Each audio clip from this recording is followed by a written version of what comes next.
If it gives everything away too quickly, then I'm not interested in it.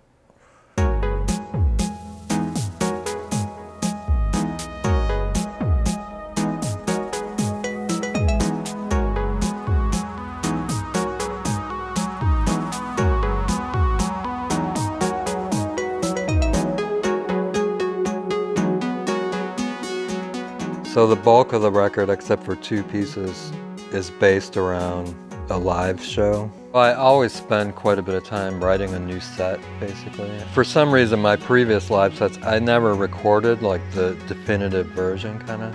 And I'm like, well, it would be a good idea to record them because I have so much work into it. Because I had played it probably maybe 7 or 8 times live, and it continued to evolve until the last time when I decided I need to record it. So for this record, it was much more fully realized before I made it into a record.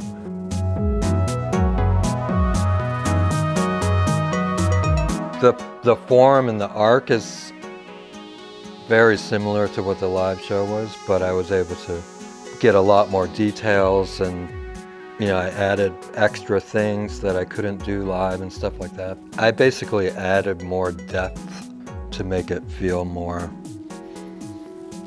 like a definitive statement, I guess. Like on the second piece, Font, there's a lot of prophet stuff. You wouldn't notice it right away, but it's very it's like tones modulated with noise. It has a very eerie presence to it, but it really added a sort of richness and feel that I couldn't get otherwise. And another, on Light Shadow, there's a whole midsection that I never did live either. So where I orchestrated it and wrote much more melodic background parts and very specific percussion parts and stuff, all that was a studio kind of thing.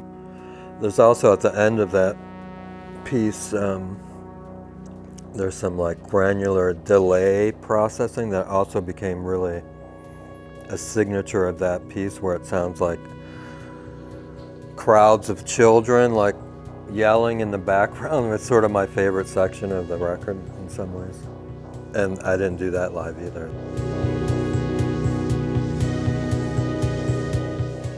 So on this record, I think there's more abstract, kind of noisy texture, gestural things than on some of my other records since Old Punch Card. And in my mind, that's sort of what the Modular is really good at doing. It just energizes the other sounds and voices, kind of. It's sort of, it's like a kind of like a buffer zone, but also an annoyance or whatever. It sort of makes it a struggle for the other town. They aren't immediately pretty or ineffective in a way. So it's sort of, I find it a somewhat important ingredient.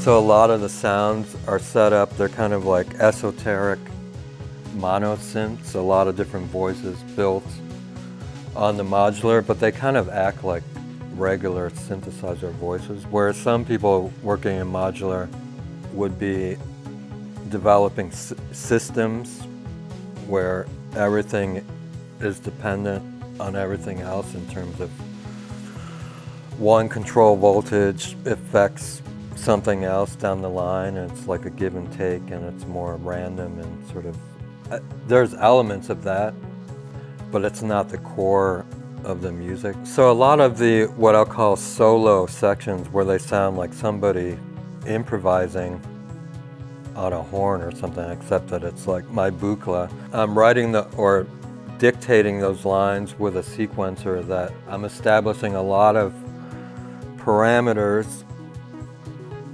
within a sort of random system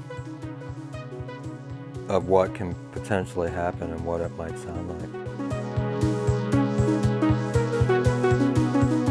Some of my favorite parts on the record are where there's the least going on.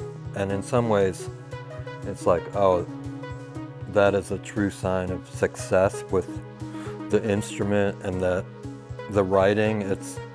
I think clarity is always, especially with instrumental music or where I'm dealing with synthesizers. And I put a lot of work into figuring out how to pull that off.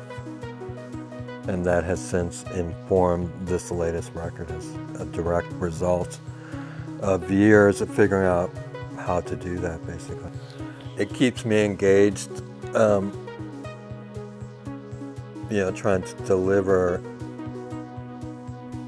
interesting work for myself for over so many years, So, I mean, in a way, if